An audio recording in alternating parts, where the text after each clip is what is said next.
I just watched The Last Starfighter, and this is a movie with astonishingly primitive special effects, a small town setting that is just heavy, heavy with bad 1980s cliches. So, my views on this movie are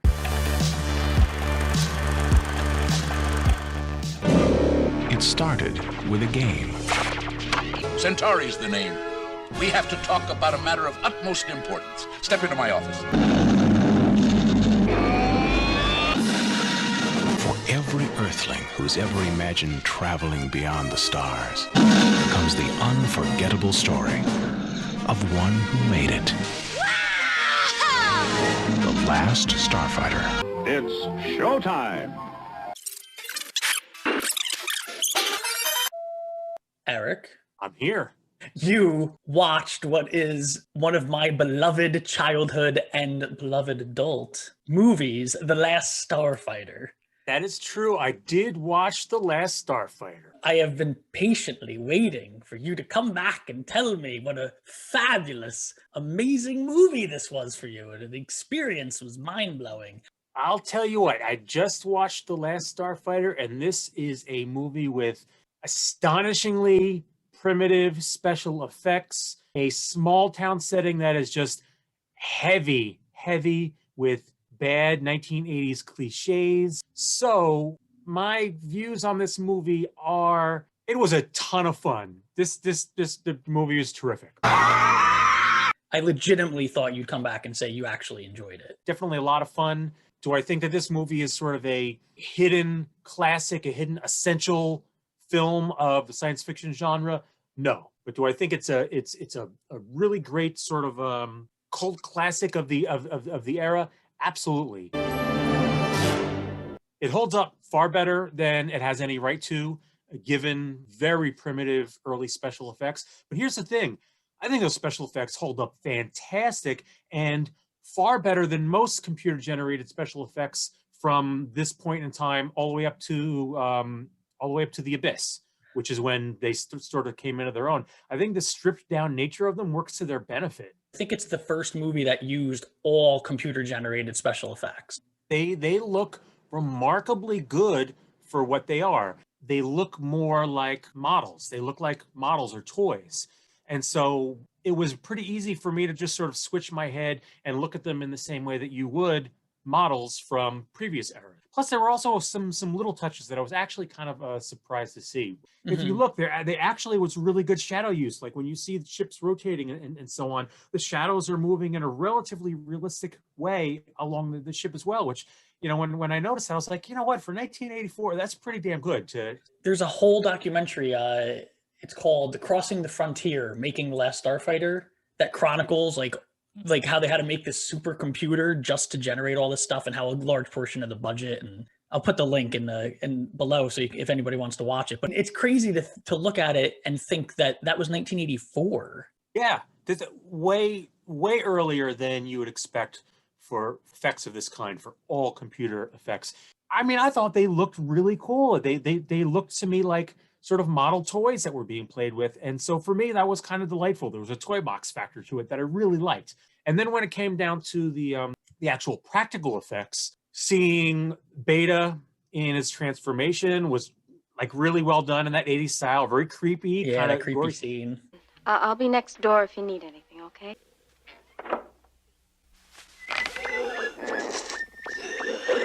And the navigator, his co-pilot. Yeah, Greg. The makeup special effects were just fantastic. I would rather see that than the all CGI characters we see in so many movies today, because he looked great. I was like full on board. Most of the aliens looked good too, except for the assassin alien. They were a little too puppety. Xandozans. Yeah, they just look like they're wearing a mask, basically. Just for people who aren't familiar or who they need their memories jogged, Tig, why don't you bring people up to speed on what the hell The Last Starfighter is in the first place? It's really about a small town kid who just wants to get out of his trailer park where he lives. He lived his whole life in a very small trailer park out west, and he wants to move out of there. You guys think I'm gonna hang out here, watch you shine your pickup? Forget it, man. I'm doing something with my life. All that he has to do at his park is basically play a video game. He gets the highest score. He basically beats the video game. A little time later, an alien shows up in a car saying that he invented the game, and all of a sudden he's thrust into the world, the real life world of the video game. Excuse me, son. Centauri's the name. I invented Starfighter, which is why I'm here. The arcade machine it was used as a recruitment tool. It was sort of a stealth recruitment tool. The theme, the music, and everything that goes along with it. I just love the feel of the entire movie. It is extremely 80s. It's very much of its era. I think that's one of the only things that holds it back from being a sort of an overlooked true classic of the genre as far as like important science fiction movies are concerned. But it doesn't prevent it from being fun. I did think, like, how on earth would the people in the trailer park know that this is like the record? It's not like arcade machines were all networks together. This is what I feel like, because that specific scene you're talking about when he breaks the record and everybody from the town comes running and he's like, Alex is gonna break the record. That ridiculous scene, incidentally. Like, yeah, the whole town is like, oh, he's gonna play a video game to break the record. And but, I was gonna say I have two opinions on this, because the one is really corny. The whole thing, everybody shows up, they're cheering him on, but there's nothing going on in this town, and everybody knows Alex always plays the game. Their town is so boring. It's sort of representing how boring it is, and that this moment, even though it's so cheesy, is so exciting that he's finally like breaking the record. I think he was just breaking the record on the game. I know what you're saying. You mean in general, breaking the record for the games wherever they are. Well, right, yeah, exactly. Because if he's just breaking like the local town record, well, that means that there's someone else there who was already a master at this. I think it was he was breaking his own record. You know, in the beginning when his girlfriend asks his mom where he is, and she says, "You know where he is." So the town is treating him like a hero for basically just getting a little better at a video game. I 100% agree that scene always makes me cringe because it's so silly, but it doesn't detract from the movie. It's just a very silly scene, and your argument is a good one as far as like it sort of emphasizes the idea that they really are just in the middle of nowhere. It's just this little podunk town and nothing is happening there, so even just some kid being good at a video game is enough to get people all excited. What I always loved about the movie, I always enjoyed them at the trailer park. Everything that happens at the trailer park is more enjoyable for me than the space park. Everything that goes on before he gets taken away, everything with Centauri, everything with Beta. All the trailer park stuff is straight out of 1980s cliches as far as here's how you present a small town and here's small town America and all that. And I don't say cliches in a derogatory way. Right. It's just these were very common tropes in 1980s movies. You can see the same sort of thing in The Goonies, yeah, and other movies. Poltergeist, even any of those towns where the movie starts out with kids riding bikes or BMX bikes down the street kind of feel. E.T., right. The whole thing, especially the whole opening where the main character or characters are sort of going through a little part of town, and there's this whole frantic saying of like, oh, hey, Mrs. Jones, yes, and let's exchange some witty banter. Oh, you got it, Mr. Brown, and here's some more banter. Like, this small town is nothing but this big extended family. And they gotta set the tone. It did set the tone for the picture. This is the wish fulfillment aspect of it. Which one of us wouldn't love the idea of like, hell, even now, I'm so good at this game that I got noticed, and now they want me to be like, this intergalactic hero. Right. And I did think it was clever how they they clarified in the movie that Centauri, who brings the game to Earth, wasn't supposed to do it that way. An arcade game is not how they recruit people to fight to become starfighters. In the war, it's sort of to become a starfighter is like for all these other planets, it's like something you strive for your whole life, whereas Earth isn't part of the community. So he's just looking to make some money. Did it ever occur to you that it's against the law to recruit from worlds outside the Star League? Earth's in danger too, isn't it? And no, I did not use the Excalibur test. It was called a video game. Yeah. He's kind of a wheeler and dealer. He's kind of a little bit of a scoundrel. The authorities don't even like that they brought Alex. He brought Alex in, but yeah, like you said, he's just trying to make a buck. He's not exactly trying to pull a fast one, but he's operating outside the boundaries of the way this Federation or whatever it was called typically does things. He was my favorite character, Centauri. What if the Wright brothers thought that only birds should fly? And did Galoka think the Ulus were too ugly to save? Who's Goloka? Never mind. That kind of stuff was fun. A lot of the little bits of galactic world building are fun. It's not a particularly deep mythology, but what's there works. There's the idea of the younger brother who has taken over or thinks he has taken over this great fleet.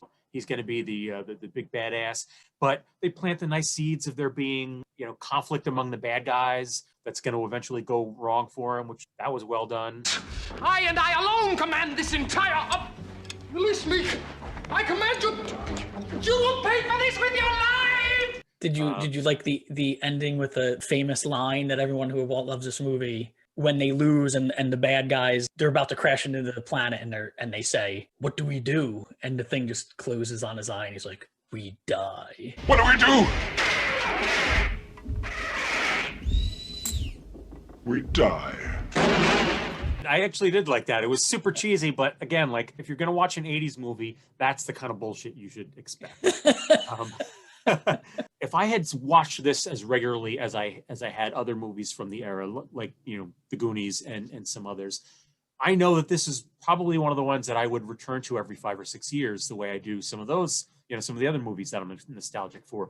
I'm certain that I would have had great nostalgia for this movie because it just has that vibe to it, where if you grew up watching this, you were probably guaranteed to love it. But even watching it now, I think it holds up pretty well. I definitely enjoyed watching it. There was a lot to like about it. It's relatively funny, but not in that goofy, slapstick, detracting from the movie kind of way. The characters that provide a lot of comic relief aren't annoying in the way that so many 80s comic relief characters often are. They're endearing. Again, the Navigator. I'll have it all figured out by the time we reach the frontier.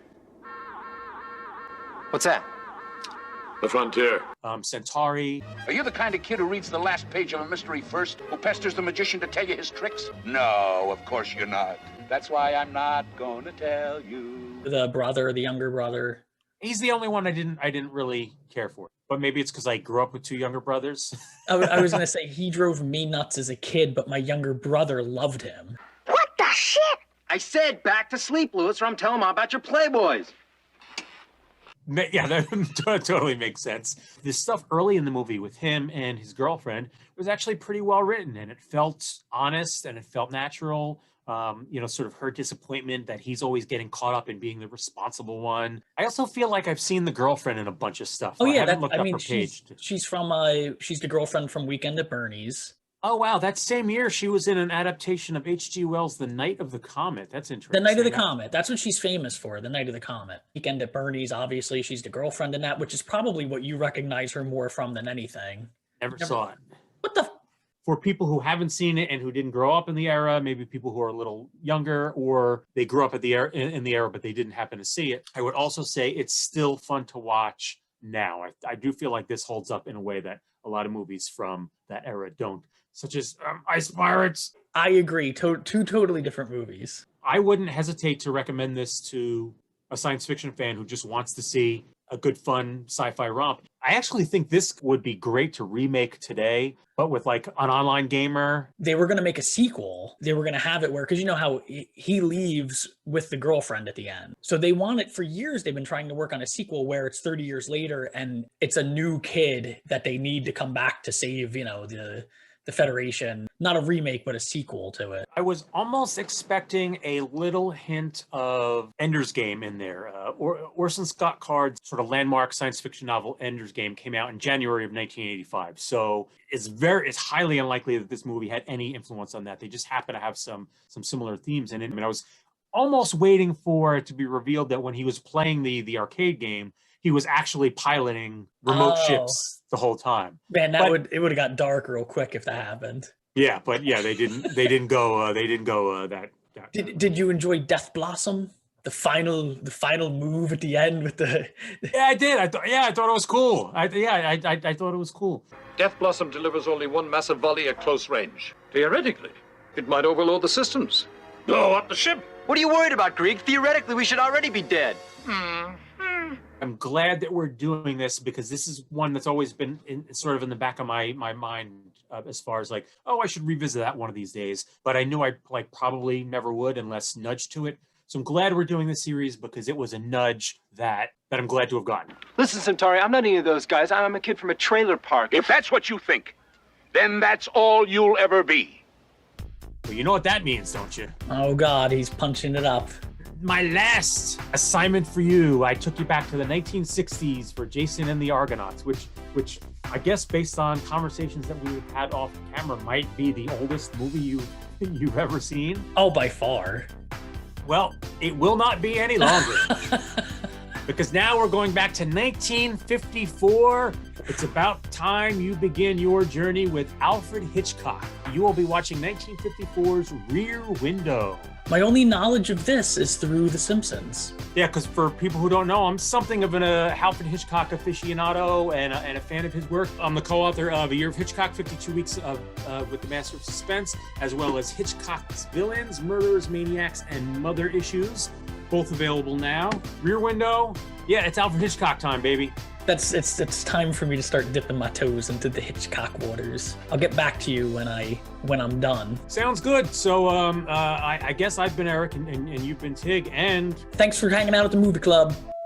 So make sure to leave a like and a comment below about The Last Starfighter. That's right, leave a comment about The Last Starfighter and we will choose the winner from the comments below, and this will be yours.